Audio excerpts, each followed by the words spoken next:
가을 저녁 기찬의 집 거실에는 따뜻한 불빛이 새어나왔습니다. 문 앞에서 아들 민수가 손을 꼭 잡고 있는 여자가 있었죠. 지연이라는 이름의 그 여자는 단정한 한복을 입고 깍듯이 인사를 드렸습니다. 안녕하세요, 아버님, 어머님. 민수 씨 약혼자 지연입니다. 목소리는 차분했고 눈빛은 맑았습니다. 기차는 잠시 멈칫했어요. 뭔가 낯익은 느낌이 스쳤지만 정확히 무엇인지 알 수 없었습니다. 선옥은 지연의 손을 잡으며 반가워했어요. 어머, 정말 예쁘네요. 민수가 늘 얘기하던 그분이구나. 지연은 미소를 지었습니다. 그 미소 뒤에 숨겨진 것들을 아무도 눈치채지 못했어요. 저녁 준비를 도우겠다며 부엌으로 향하는 지연의 뒷모습을 바라보던 기차는 이상한 기분을 느꼈습니다. 여보, 저 애가 어디서 본 것 같지 않아? 선옥은 고개를 저었어요. 무슨 소리야? 처음 보는 애인데. 부엌에서 지연은 능숙하게 음식을 준비했습니다. 칼질도 정확하고 양념도 척척 맞춰가며 요리하는 모습이 마치 이 집의 며느리로 태어난 것 같았어요. 선옥은 감탄하며 지연을 바라봤습니다. 지연아, 요리를 정말 잘하는구나. 어디서 배웠어? 어머님, 어릴 때부터 엄마가 가르쳐 주셨어요. 엄마는 항상 여자는 살림을 잘해야 한다고 말씀하셨거든요. 지연의 대답에 선옥은 더욱 만족해했습니다. 기차는 거실에서 신문을 보고 있었지만 부엌에서 들려오는 여자들의 웃음소리가 신경 쓰였어요. 특히 지연의 웃음소리가 어디선가 들어본 것 같았습니다.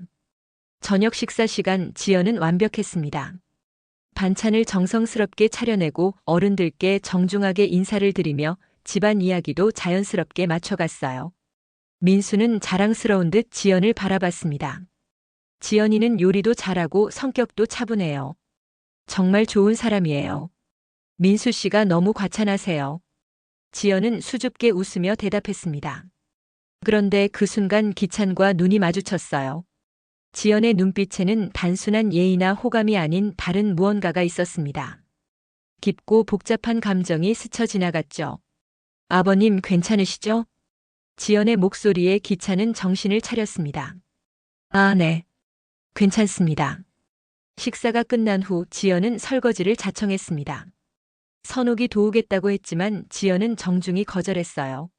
어머님, 편히 쉬세요. 제가 할게요. 그럼 고맙다. 정말 착한 애네. 지연은 혼자 부엌에서 설거지를 하며 창밖을 바라봤습니다. 이 집의 정원, 이 집의 분위기, 모든 것이 그녀에게는 특별한 의미가 있었어요. 오랫동안 그려왔던 그림이 현실이 되고 있었습니다. 지연아, 물이 너무 뜨겁지 않아?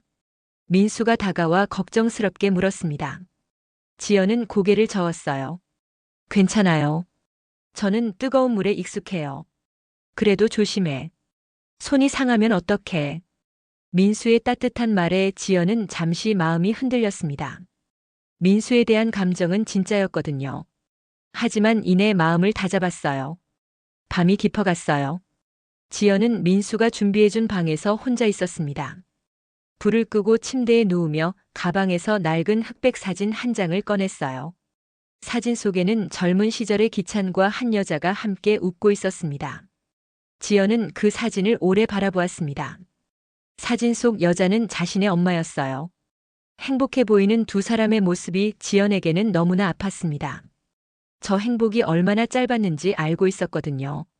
지연은 사진을 가슴에 안고 조용히 중얼거렸습니다. 기억하세요, 아버지. 엄마가 죽던 날, 당신 이름을 부르며 울었어요. 그리고 라이터를 꺼내 사진을 태웠습니다. 사진이 타들어가는 모습을 지켜보며 지연의 눈에는 눈물이 아닌 다른 것이 흘렸어요. 오랫동안 품어온 무언가가 서서히 타오르기 시작했습니다. 이제 시작이에요. 지연은 혼자 속삭이며 재를 창밖으로 날렸습니다. 바람에 날리는 재처럼 과거와 현재가 뒤섞이고 있었어요. 복수의 첫 단계가 시작된 것입니다. 20여 년 전 기찬은 25살의 젊은 남자였습니다. 대학 캠퍼스에서 만난 한 여자와 사랑에 빠져 있었죠. 그 여자의 이름은 수정이었어요. 긴 머리를 뒤로 묶고 늘 밝게 웃던 그녀와 기찬은 매일 만났습니다. 기찬아, 나 너랑 결혼하고 싶어. 나는 부모님이 일찍 돌아가셔서 혼자잖아. 너와 가족이 되어서 행복하고 싶어. 어느 봄날 벚꽃이 흩날리는 길에서 수정이 말했어요. 기찬은 그녀를 안으며 약속했습니다. 나도 그래. 졸업하면 바로 결혼하자. 둘은 작은 원룸에서 함께 살며 미래를 꿈꿨습니다. 수정은 어려워진 기찬을 위해 아르바이트를 하며 생활비를 벌었고 기찬은 공부에 전념했어요. 가난하지만 행복한 시간이었습니다. 기찬아, 우리 아이는 몇 명 낳을까? 둘이면 좋겠어. 아들 하나, 딸 하나. 그럼 딸은 나 닮고 아들은 너 닮으면 어떨까? 수정은 기찬의 품에 안기며 행복한 상상을 했습니다. 기찬도 그런 수정을 바라보며 미소를 지었어요. 하지만 운명은 잔인했습니다. 수정이 임신을 알렸을 때 기찬의 집안은 사업상 위기에 처해 있었어요. 아버지의 사업이 기울어지고 있었고 은행 빚이 눈덩이처럼 불어났습니다. 그런 상황에서 기찬의 아버지는 절망적인 제안을 받았습니다. 한 재벌가의 딸이 혼외 아이를 가지게 되어 그것을 감추기 위해 기찬과의 정략 결혼을 원한다는 거였죠. 기찬아, 우리 집이 망하게 생겼다. 은행 빚도 감당할 수 없고 회사도 넘어갈 위기야. 기찬의 아버지는 절박한 표정으로 말했습니다. 서류들이 쌓인 책상 앞에서 머리를 감싸쥐고 있었어요. 그런데 조 회장 딸이 너와 결혼하겠다고 한다.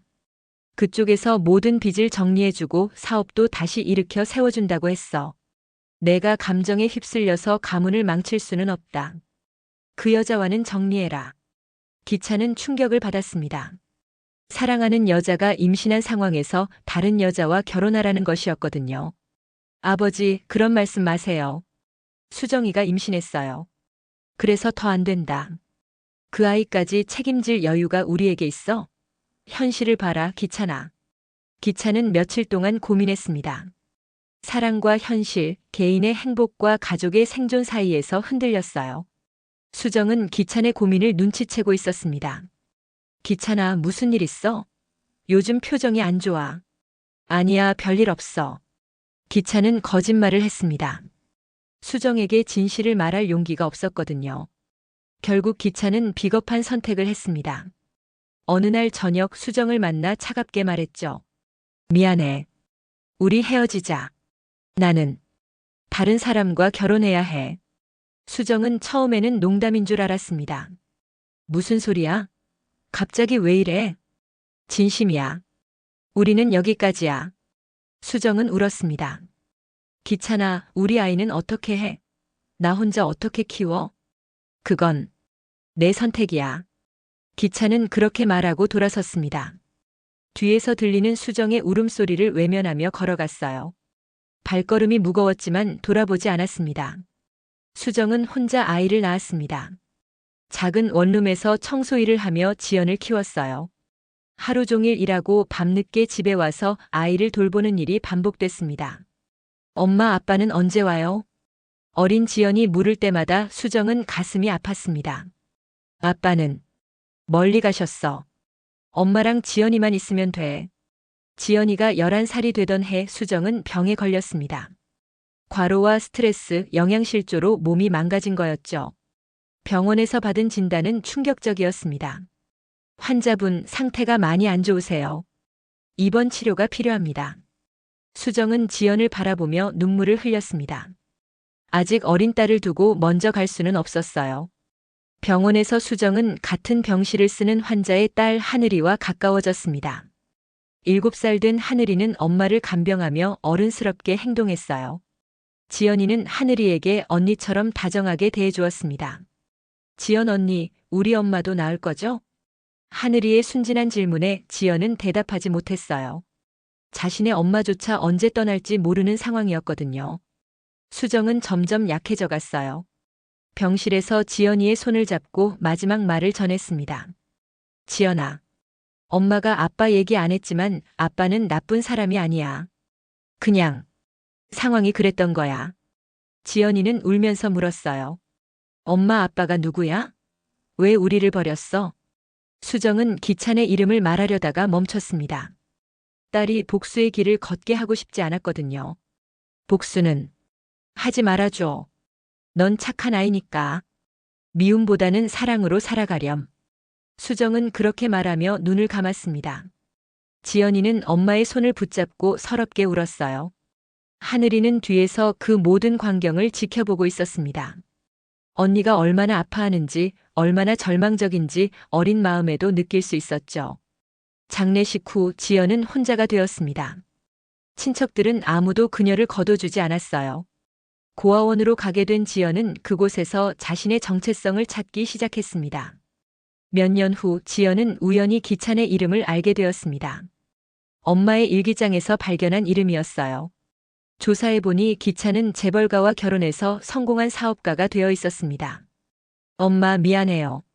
복수하지 말라고 했지만 지연은 엄마의 무덤 앞에서 조용히 다짐했습니다. 당신 딸이 당신 집안을 무너뜨릴 거예요. 그날부터 지연의 긴 복수가 시작되었습니다. 결혼식은 화려했습니다. 기찬의 집안에서 성대하게 치러진 결혼식에서 지연은 아름다운 신부였어요. 하얀 드레스를 입고 미소를 지으며 인사하는 모습이 완벽했습니다. 하지만 그 미소 뒤에 숨겨진 진실을 아는 사람은 아무도 없었죠. 정말 예쁜 신부네요. 민수 씨가 부러워요. 하객들의 축복을 받으며 지연은 겸손하게 고개를 숙였습니다. 기찬은 딸의 아름다운 모습을 보며 흐뭇해했지만 어딘가 불안한 기분을 떨칠 수 없었어요. 지연아, 우리 가족이 되어줘서 고마워. 아버님, 제가 더 감사합니다. 지연의 대답은 완벽했습니다. 하지만 그 말에 담긴 진짜 의미를 기찬은 알지 못했어요. 신혼생활이 시작되자 지연은 더욱 완벽해졌습니다. 새벽 5시면 일어나 시부모님의 아침을 준비하고 집안일을 완벽하게 처리했어요. 빨래, 청소, 요리 모든 것이 흠잡을 데 없었습니다. 지연아, 이렇게 일찍 일어나지 않아도 돼. 선옥이 미안해했지만 지연은 웃으며 대답했어요. 괜찮아요, 어머님. 저는 일찍 일어나는 게 습관이에요. 사실 지연에게는 다른 목적이 있었습니다. 이 집의 모든 것을 파악하고 기찬의 생활 패턴을 익히기 위해서였죠. 언제 일어나고 무엇을 먹고 어떤 신문을 보는지 모든 것을 관찰했습니다. 여보, 우리 며느리 정말 잘 만났어. 선옥은 기찬에게 자랑스럽게 말했습니다. 기찬도 지연의 완벽함에 감탄했어요. 그러게. 이런 며느리 어디서 구하겠어. 하지만 기찬의 마음 한구석에는 여전히 불안함이 있었습니다. 지연이 자신을 바라보는 눈빛이 때로는 너무 깊어 보였거든요. 몇 달이 지나자 지연은 자연스럽게 기찬의 사업에 관심을 보이기 시작했습니다. 아버님, 회사 일은 어떠세요? 요즘 경기가 안 좋다고 하던데. 그래, 좀 힘들긴 하지. 특히 자금 운용이 어려워. 지연은 관심 있는 표정으로 들었습니다. 제가 회계 공부를 좀 했거든요. 도움이 될까요? 정말? 그럼 한번 봐줘. 기찬은 지연의 제안을 받아들였습니다. 지연은 며칠 동안 기찬의 회사 서류를 정리하고 분석했어요. 그리고 놀라운 결과를 보여줬습니다. 아버님, 이 부분에서 세금을 좀 더 절약할 수 있을 것 같아요. 그리고 여기 투자 부분도 재검토해 보세요. 기찬은 지연의 분석에 감탄했습니다. 전문가 수준의 조언이었거든요. 지연이 정말 똑똑하구나. 어디서 이런 공부를 했어? 대학 때 경영학을 전공했어요. 그리고 혼자 공부도 많이 했고요. 사실 지연은 기찬의 사업을 무너뜨리기 위해 오랫동안 공부해 왔습니다. 회계, 세무, 투자까지 모든 분야를 섭렵했어요. 적을 알고 나를 알면 백전백승이라는 말처럼요. 그럼 앞으로 회사 일을 좀 도와줄래? 네, 기꺼이요.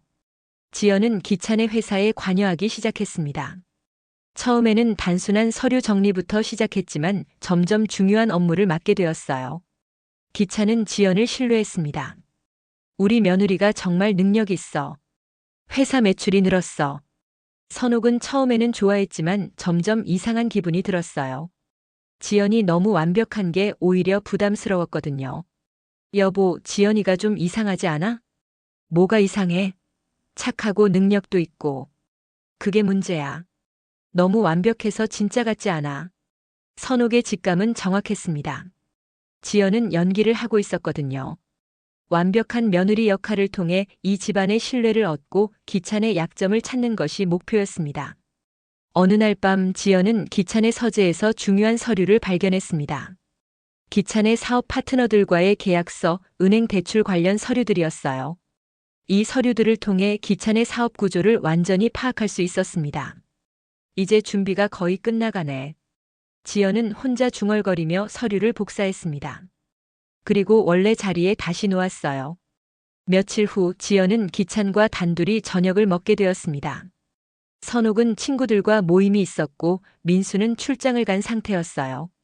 아버님, 저를 보시면 누가 생각나시죠? 갑작스러운 지연의 질문에 기찬은 당황했어요. 무슨 말이냐? 그냥 궁금해서요. 가끔 아버님이 저를 보실 때 다른 사람을 보시는 것 같아서요. 기찬은 가슴이 두근거렸습니다. 지연의 눈빛에서 뭔가 위험한 느낌을 받았거든요. 지연아, 너는 왜 그런 말을? 아버님, 저 닮은 사람. 기억 안 나세요?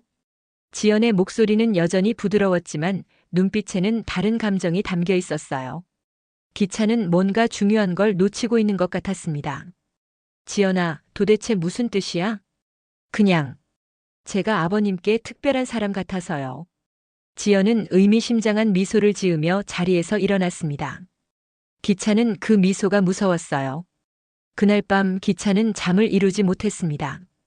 지연의 말이 계속 머릿속을 맴돌았어요. 그리고 오래된 기억이 조금씩 떠올랐습니다. 젊은 시절 사랑했던 수정의 모습이요. 설마. 그럴 리가 없어. 기찬은 고개를 저었지만 불안함은 계속 커져갔습니다. 지연은 자신의 방에서 거울을 보며 미소를 지었습니다. 조금씩 기찬을 흔들고 있었거든요. 복수는 천천히 그리고 완벽하게 진행되고 있었어요. 기억하기 시작했군요, 아버지. 지연은 창밖을 바라보며 중얼거렸습니다. 달빛이 그녀의 얼굴을 비추고 있었어요. 그 얼굴에는 복수의 의지가 가득했습니다. 추석 연휴가 다가왔습니다. 기찬 가족은 시부모님의 산소로 성묘를 가기로 했어요. 지연은 며칠 전부터 제사 준비에 열심이었습니다. 전을 부치고 나무를 묻히며 완벽한 며느리 역할을 해냈죠. 지연아, 고생 많다. 이렇게 정성스럽게 준비해줘서 고마워. 선옥은 지연의 손을 잡으며 말했습니다. 지연은 미소를 지으며 대답했어요. 당연한 일인걸요, 어머님.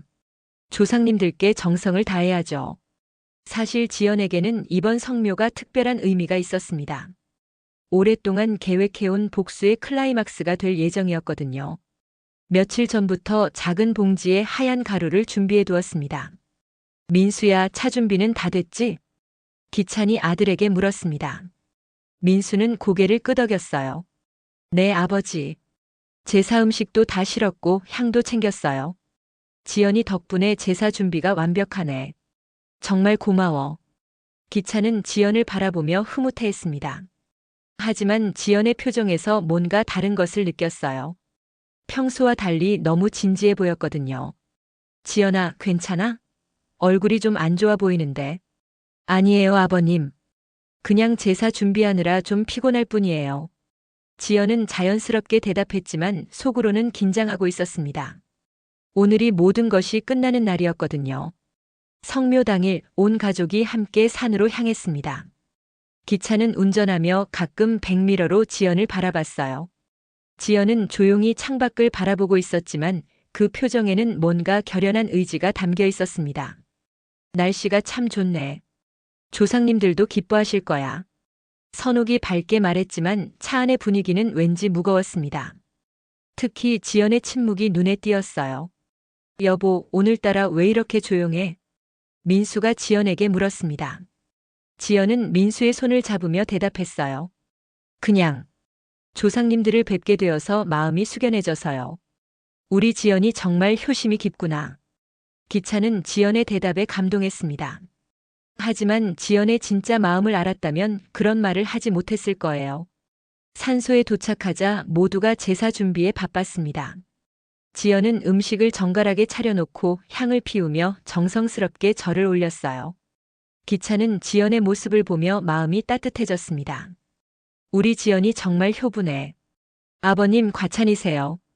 지연은 겸손하게 대답했지만 속으로는 다른 생각을 하고 있었습니다. 이제 곧 모든 게 끝나겠네. 제사가 끝나고 성묘를 마친 후 가족들은 함께 앉아 음식을 나누어 먹었습니다. 가을 햇살이 따뜻하게 비치는 평화로운 순간이었어요. 자, 아버님. 조상님께 술 한 잔 올리시죠. 지연이 술병을 들고 기찬에게 말했습니다. 기찬은 고개를 끄덕이며 술잔을 받았어요. 그래, 조상님들께 인사를 드려야지. 바로 그때였습니다. 지연은 조용히 자리에서 일어나 뒤쪽으로 갔어요. 아무도 보지 않는 틈을 타서 작은 봉지에서 하얀 가루를 꺼냈습니다. 그리고 기찬의 술잔에 조용히 그 가루를 넣었어요. 지연의 손은 전혀 떨리지 않았습니다. 오랫동안 준비해온 순간이었거든요. 복수의 완성이 코앞에 다가왔어요. 엄마, 이제 아버지가 당신을 찾아갈 거예요. 지연은 속으로 중얼거리며 술잔을 기찬에게 건네려 했습니다. 그런데 그 순간이었어요. 그 술 마시면 안 돼요. 갑자기 언덕 아래에서 누군가가 소리쳤습니다. 모두가 깜짝 놀라 고개를 돌렸어요. 한 소녀가 숨을 헐떡이며 언덕을 뛰어 올라오고 있었습니다. 누구야, 저 애는? 선옥이 놀라며 물었습니다. 지연은 그 소녀를 보자마자 얼굴이 창백해졌어요. 하늘이? 지연은 믿을 수 없다는 표정으로 그 소녀를 바라봤습니다. 어린 시절 병원에서 만났던 하늘이가 이제 고등학생이 되어 나타난 거였어요. 그 술 마시면 안 돼요. 제발. 하늘은 울먹이며 기찬에게 달려갔습니다. 기찬은 당황하며 술잔을 떨어뜨렸어요. 술잔은 바위 위에 떨어져 산산조각이 났습니다. 야, 너 누구야? 갑자기 왜 이래? 민수가 화를 냈지만 하늘은 지연만 바라보고 있었습니다. 지연의 얼굴은 창백해져 있었어요. 오랫동안 준비한 복수가 마지막 순간에 무너진 거였거든요. 하늘아, 너 왜 여기 있어? 지연의 목소리는 떨리고 있었습니다. 하늘은 눈물을 흘리며 대답했어요. 언니를 막으려고 왔어요. 언니는 그런 사람이 아니라고요. 뭐야, 도대체 무슨 일이야? 기찬이 상황을 파악하려 했지만 지연과 하늘은 서로만 바라보고 있었습니다. 하늘아, 너는 어떻게? 언니가 복수하려는 거 알고 있어요. 하지만 언니 엄마가 그러시지 않았나요? 복수하지 말라고요. 하늘의 말에 지연은 더욱 당황했습니다. 어린 하늘이가 모든 것을 알고 있었던 거예요. 언니, 제발 그만해요. 이건 언니 엄마가 원하는 게 아니에요. 하늘은 계속 울며 지연을 말렸습니다. 지연은 마음이 흔들렸어요. 하늘의 말이 맞았거든요. 엄마는 복수하지 말라고 했었어요. 하지만 엄마는 그 사람 때문에 죽었어. 그래도 언니 엄마는 끝까지 그분을 원망하지 않으셨어요. 언니가 행복하길 바라셨다고요. 깨진 술잔 조각들이 햇빛에 반짝이며 흩어져 있었습니다. 지연은 그 조각들을 바라보며 혼란스러워했어요. 오랫동안 품어온 복수심과 엄마의 마지막 유언 사이에서 갈등했습니다. 언니, 이제 그만해요. 하늘의 간절한 부탁에 지연은 눈물을 흘렸습니다. 복수의 순간이 이렇게 끝날 줄은 몰랐어요. 산소 위에 침묵이 이어졌습니다. 깨진 술잔 조각들이 햇빛에 반짝이며 흩어져 있었어요. 하늘은 숨을 고르며 지연을 바라보고 있었고 기찬 가족은 상황을 이해하지 못한 채 서 있었습니다. 하늘아. 지연의 목소리는 평소와 달리 떨리고 있었습니다. 하늘은 눈물을 닦으며 천천히 입을 열었어요. 언니는 그런 사람 아니에요. 언니 엄마가 죽기 전에 말했잖아요. 하늘은 지연을 바라보며 울먹였습니다. 그 어린 시절의 기억이 선명히 떠올랐어요. 언니 엄마가 마지막에 하신 말씀 기억해요. 우리 지연이는 착한 아이야. 복수 같은 건 하지 말라고 하셨잖아요. 기찬은 복수라는 단어에 가슴이 철렁했습니다. 선옥과 민수는 여전히 상황을 파악하지 못하고 있었어요. 복수? 무슨 복수를 말하는 거야? 민수가 물었지만 지연은 대답하지 않았습니다. 언니 엄마가 돌아가실 때 언니가 얼마나 아파했는지 저는 다 봤어요. 하늘의 말에 기찬은 점점 기억이 되살아났습니다. 20여 년 전 자신이 버린 여자와 아이의 이야기가요. 병원에서 언니 엄마가 돌아가신 후에 언니는 매일 울었어요. 그리고 나중에 아버지가 누군지 알게 되었을 때 하늘은 말을 멈추고 지연을 바라봤습니다. 지연의 눈에는 눈물이 고여 있었어요. 설마 너희 엄마가? 기찬이 떨리는 목소리로 물었습니다. 하늘은 고개를 끄덕였어요. 수정이라는 이름이었어요. 기찬의 얼굴이 새하얗게 변했습니다. 그 이름을 듣는 순간 모든 기억이 홍수처럼 밀려왔어요. 그럼, 지연이 너는? 지연이 처음으로 입을 열었습니다. 목소리는 차갑고 단호했어요. 네, 맞아요. 제 엄마 이름은 수정이었어요. 당신이 버린 여자죠. 선옥은 주저앉았습니다. 다리에 힘이 빠져 바닥에 털썩 앉았어요. 뭐라고? 그게 무슨 소리야? 기찬은 얼굴이 창백해졌습니다. 민수는 믿을 수 없다는 표정으로 지연을 바라봤어요.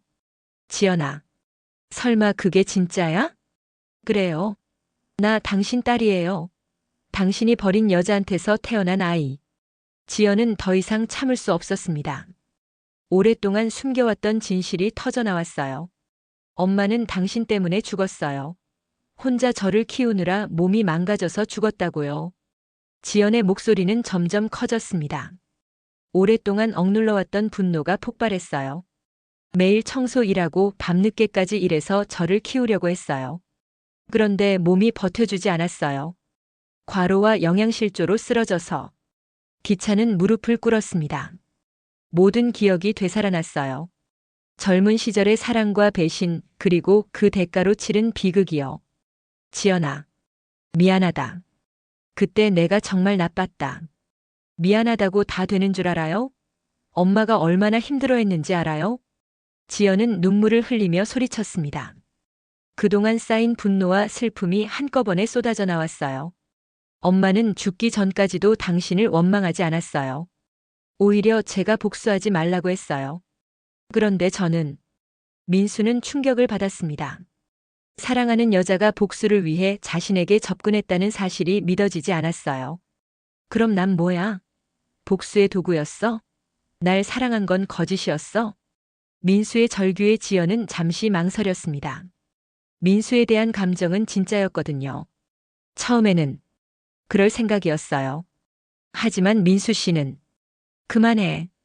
민수가 소리쳤습니다. 배신감과 상처가 한꺼번에 밀려왔어요. 결국 나도 복수의 일부였잖아. 내가 얼마나 바보였는지. 선옥은 울면서 기찬을 바라봤습니다. 여보, 이게 다 무슨 일이야? 당신이 숨긴 과거 때문에 우리 가족이 이렇게 된 거야? 나도 남자에게 버림받고 아들 데리고 당신과 결혼했어. 그래서 더 열심히 당신을 위해 내조했는데. 기찬은 대답할 수 없었습니다. 과거의 잘못이 현재를 파괴하고 있었어요. 어머님 미안해요. 정말 미안해요. 지연은 선옥에게 고개를 숙였습니다. 선옥은 착한 사람이었는데 자신 때문에 상처를 입히게 되었어요. 지연아. 아니, 너를 뭐라고 불러야 할지 모르겠다. 선옥은 울면서 말했습니다. 며느리라고 생각했던 사람이 남편의 숨겨진 딸이었다는 충격이 컸어요. 제발 용서해줘. 나는 정말 몰랐어. 지연이가 내 딸인 줄 몰랐어. 기찬은 무릎을 꿇고 빌었습니다. 하지만 지연은 돌아서며 차갑게 말했어요. 이제 와서 모른다고 해요? 엄마가 임신했을 때 왜 도망쳤어요? 그때는 상황이 복잡했어. 집안이 망할 위기였고. 변명 그만해요. 지연은 더 이상 듣고 싶지 않았습니다. 오랫동안 품어온 분노가 폭발했어요. 당신은 저희를 버리고 편안하게 살았잖아요. 재벌집 딸과 결혼해서 성공한 사업가가 되었잖아요. 그런데 엄마는 혼자 고생하다가 죽었어요. 하늘은 지연의 팔을 붙잡았습니다. 언니, 이제 그만해요. 언니 엄마가 원하는 게 아니에요. 하지만 하늘아, 너무 억울해. 언니 엄마가 마지막에 하신 말씀 기억해요. 지연이는 착한 아이야. 복수보다는 용서를 택했으면 좋겠어라고 하셨잖아요. 하늘의 말에 지연은 눈물을 흘렸습니다. 엄마의 마지막 유언이 떠올랐어요. 지연은 눈을 감고 마지막 말을 했습니다. 이 집, 당신 인생, 여기까지만 봐줬어요. 그리고 지연은 산을 내려가기 시작했습니다. 하늘이 뒤따라가며 불렀어요. 언니, 언니. 기찬 가족은 충격에 빠져 서 있었습니다. 평화로웠던 가족이 한순간에 무너진 거였어요. 며칠 후 기찬은 병원 침대에 누워 있었습니다. 성묘에서 돌아온 그날 밤 충격으로 인해 뇌졸중이 왔던 거예요. 한쪽 몸이 마비되어 말도 제대로 할 수 없었습니다. 환자분 상태가 많이 안 좋으십니다. 당분간 집중 치료가 필요해요. 의사의 말에 선옥은 고개를 끄덕였지만 표정은 차갑기만 했습니다. 남편에 대한 실망과 분노가 너무 컸거든요. 선옥아, 미안해. 기찬이 어렵게 말을 꺼냈지만 선옥은 돌아보지도 않았어요. 당신 혼자 감당하세요. 저는 더 이상 모르겠어요. 선옥은 차갑게 말하며 병실을 나갔습니다. 20여 년 동안 함께 산 남편이 이런 큰 비밀을 숨기고 있었다는 사실이 받아들여지지 않았어요. 어머니, 아버지 상태는 어때요? 민수가 복도에서 선옥을 만났습니다. 선옥은 피곤한 표정으로 대답했어요. 내 아버지는 이제 내가 아는 사람이 아니야. 어머니, 민수야, 너도 많이 힘들지? 지연이 때문에. 민수는 고개를 떨구었습니다. 지연에 대한 배신감이 아직도 가시지 않았어요. 어머니, 저도 아버지 얼굴 보기 싫어요. 어떻게 그런 일을 숨길 수 있었을까요? 그러게. 우리가 바보였나 봐. 모자는 서로를 위로하며 병원을 떠났습니다. 기차는 혼자 남겨졌어요. 간병인도 없이 쓸쓸한 병실에서 천장만 바라보고 있었습니다. 기차는 과거를 후회했습니다. 젊은 시절의 선택이 이런 결과를 가져올 줄 몰랐어요.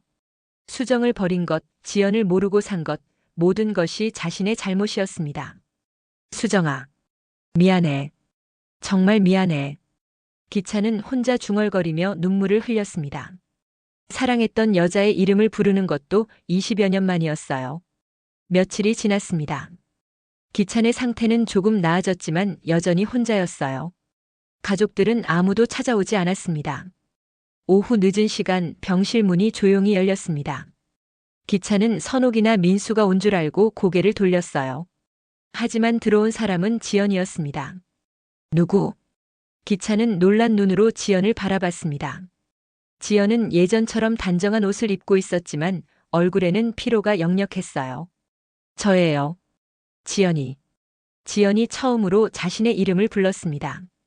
기찬의 눈에서 눈물이 흘렸어요. 지연아. 정말 내가 내 딸이구나. 지연은 침대 옆 의자에 앉으며 조용히 말했습니다. 이제 와서 딸이라고 불러요? 기찬은 입을 움직이려 했지만 말이 제대로 나오지 않았어요. 지연은 그런 기찬을 바라보며 계속 말했습니다. 아버지. 이 말 한 번만 할게요. 지연이 아버지라고 부르자 기찬은 더욱 울었습니다. 엄마가 죽기 전에 마지막으로 하신 말 알아요? 지연아, 아빠를 원망하지 마. 그 사람도 힘들었을 거야 라고 하셨어요. 기찬은 흐느끼기 시작했습니다. 수정의 마지막 말이 너무 고마웠어요. 그런데 저는 원망했어요. 왜 우리를 버렸는지, 왜 엄마를 혼자 두었는지 이해할 수 없었거든요. 당신은 저희를 단 한 번도 찾지 않았어요. 지연의 목소리는 담담했지만 그 안에는 깊은 슬픔이 담겨 있었어요. 엄마는 청소일을 하면서 절 키웠어요. 새벽부터 밤늦게까지 일했죠.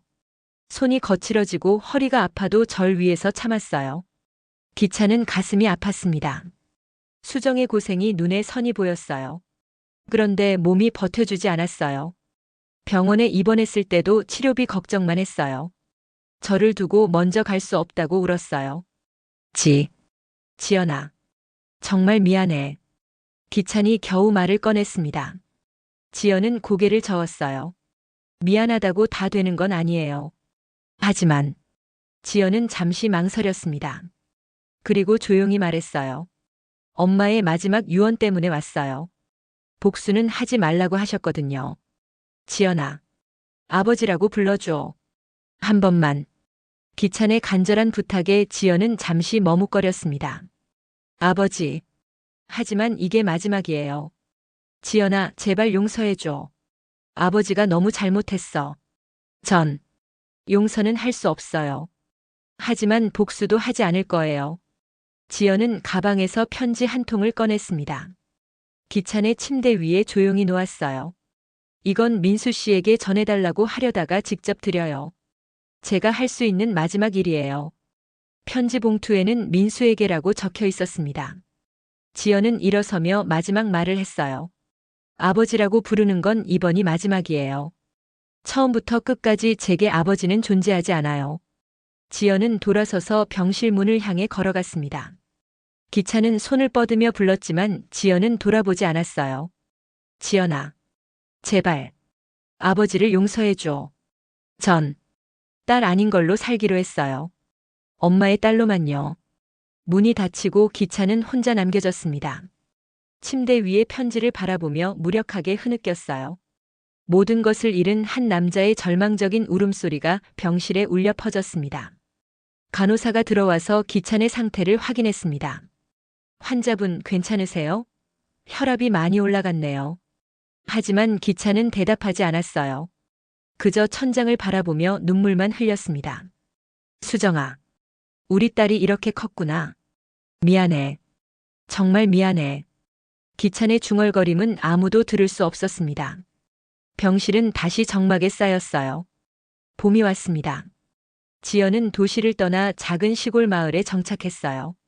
이름도 바꿨습니다. 이제 그녀는 수연이라는 새로운 이름으로 살아가고 있었죠. 엄마의 수자를 따서 지은 이름이었습니다. 마을의 작은 분교에서 아이들을 가르치며 하루하루를 보냈어요. 도시에서의 화려한 생활과는 정반대의 소박한 삶이었습니다. 하지만 수연에게는 이런 평온함이 필요했어요. 선생님 안녕하세요. 아이들이 밝게 인사하며 교실로 뛰어들었습니다. 수연은 미소를 지으며 아이들을 맞이했어요. 안녕, 오늘도 즐겁게 공부하자. 수연은 아이들과 함께 하는 시간이 좋았습니다. 순수한 아이들의 웃음소리가 그녀의 마음을 치유해 주었거든요. 선생님, 오늘은 무슨 책 읽어주실 거예요? 8살짜리 아이가 눈을 반짝이며 물었습니다. 수연은 동화책을 펼쳤어요.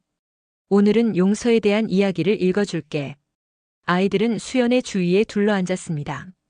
수연은 차분한 목소리로 이야기를 읽어주었어요. 복수보다는 용서가 미움보다는 사랑이 더 큰 힘을 가진다는 내용이었습니다. 선생님, 용서가 정말 복수보다 어려워요? 한 아이가 물었습니다. 수연은 잠시 생각에 잠겼어요. 자신의 경험을 떠올리며 대답했습니다. 응, 정말 어려워. 복수는 죗값이 있어. 결국 나 자신도 아프게 된다고. 수연은 아이들에게 교훈을 주면서도 스스로를 다독였습니다. 그럼 선생님은 누군가를 용서하신 적 있어요? 아이의 질문에 수연은 잠시 말을 멈췄습니다. 그리고 조용히 대답했어요. 아직 연습 중이야. 용서는 쉽지 않으니까. 방과 후 수연은 혼자 교실을 정리했습니다. 교탁 위에는 조그만 청주잔 하나가 놓여 있었어요. 한때 복수를 담으려 했던 그 잔은 이제 아무것도 담지 않은 채 햇살만 머금고 있었습니다. 이제 정말 비워야 하는 건가? 수연은 잔을 바라보며 혼자 중얼거렸습니다. 복수심을 내려놓기는 했지만 마음의 상처는 쉽게 아물지 않았어요. 선생님 결혼했어요? 청소를 도와주던 아이가 물었습니다. 수연은 고개를 저었어요. 아니, 이제 나는 나 혼자 살아가는 연습 중이야. 혼자 사는 게 좋아요? 처음엔 외로웠는데 지금은 괜찮아. 나 자신을 사랑하는 법을 배우고 있거든. 사실 수연은 여전히 외로웠습니다. 특히 밤이 되면 민수에 대한 그리움이 밀려왔어요. 하지만 복수의 죗값으로 그 사랑을 포기해야 했습니다.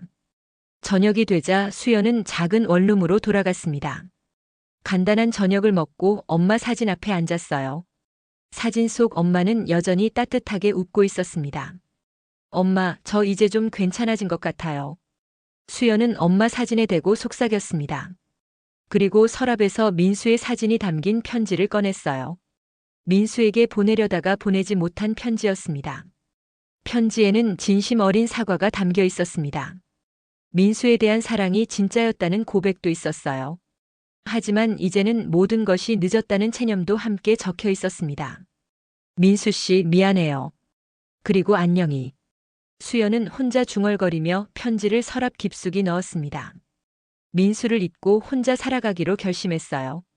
복수의 죗값으로 사랑하는 사람까지 잃었지만 이제는 그 모든 것을 받아들이기로 했습니다. 창밖으로 별이 떠올랐습니다. 수연은 창가에 서서 밤하늘을 바라봤어요. 도시의 네온사인 대신 별빛이 그녀를 비추고 있었습니다. 엄마, 제가 선택한 길이 맞나요? 수연은 하늘을 보며 물었습니다. 바람이 불어와 그녀의 머리카락을 흔들었어요. 시간이 흐르면서 수연은 점점 마을에 적응해 갔습니다. 아이들과 함께 웃고 마을 사람들과 인사하며 평범한 일상을 보냈어요.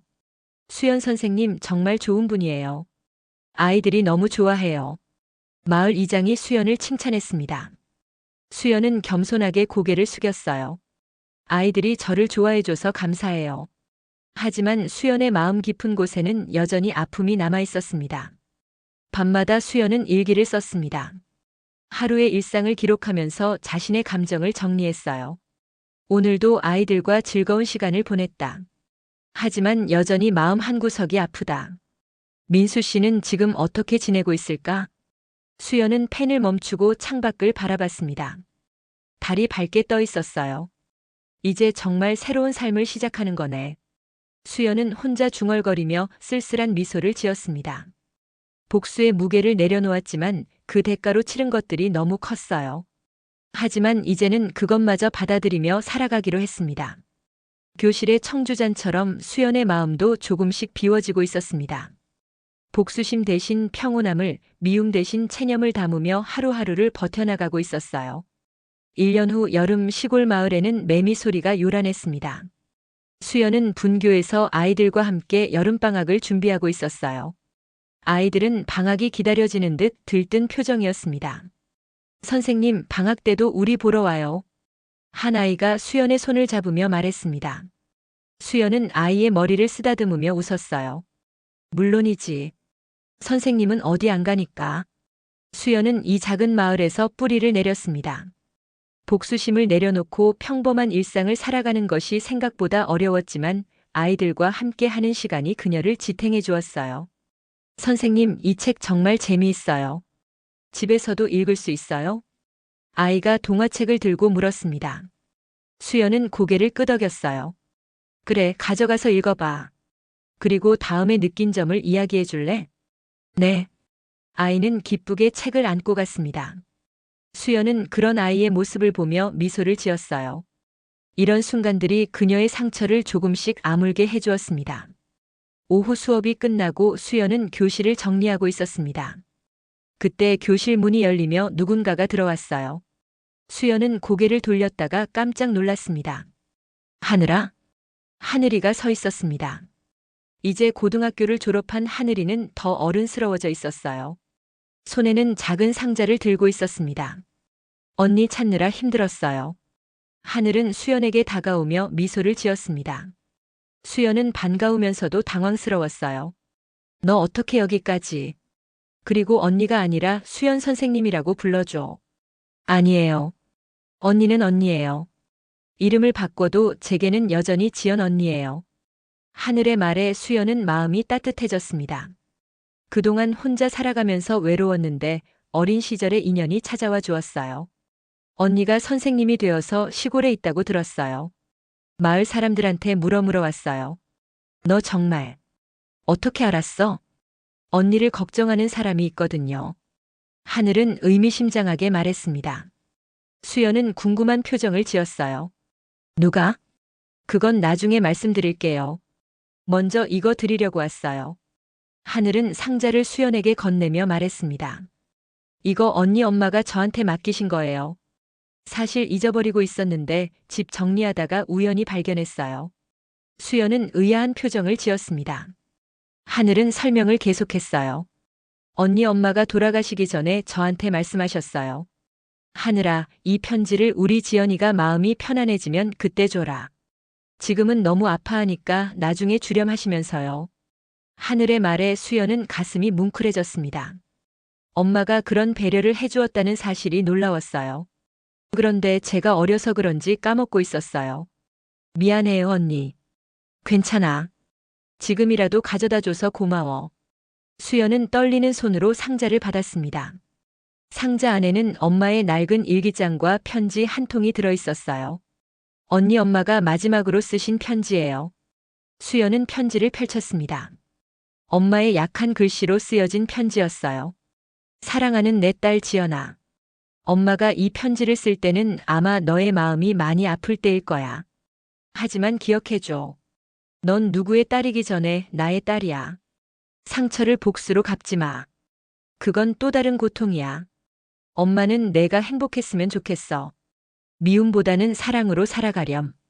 그리고 내 아빠를 너무 원망하지 마. 그 사람도 상황이 어려웠을 거야.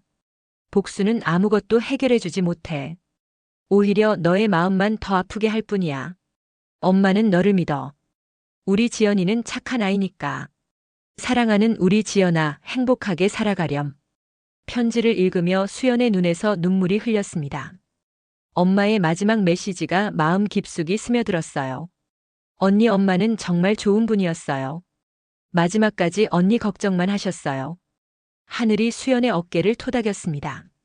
수연은 편지를 가슴에 안고 조용히 울었어요. 하늘아, 고마워. 정말 고마워. 언니, 그런데 하나 더 전해드릴 말이 있어요. 하늘은 조심스럽게 말했습니다. 민수 씨가 언니를 찾고 있어요. 수연은 깜짝 놀랐습니다. 뭐라고?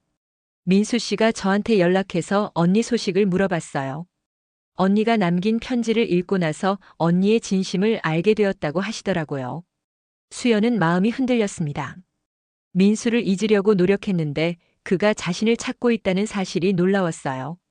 하지만 하늘아, 이제 늦었어. 내가 한 일은 용서받을 수 없어.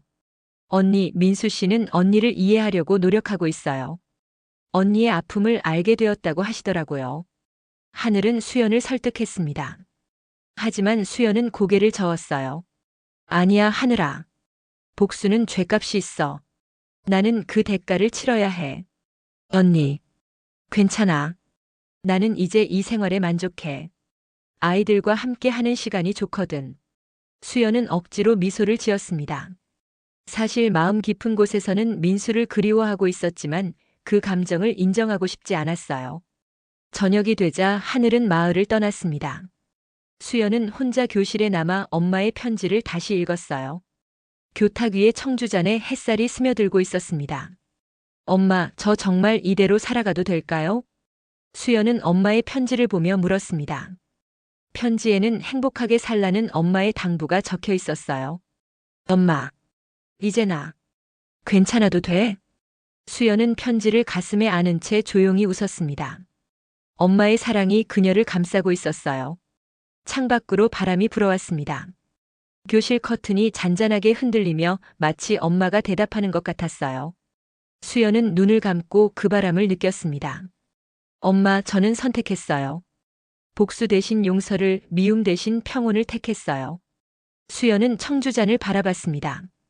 한때 복수를 담으려 했던 그 잔은 이제 진정한 평화를 담고 있었어요. 이제 정말 새로운 시작이에요. 복수 대신 용서를, 미움 대신 사랑을 선택한 그녀에게 새로운 시작이 기다리고 있었습니다.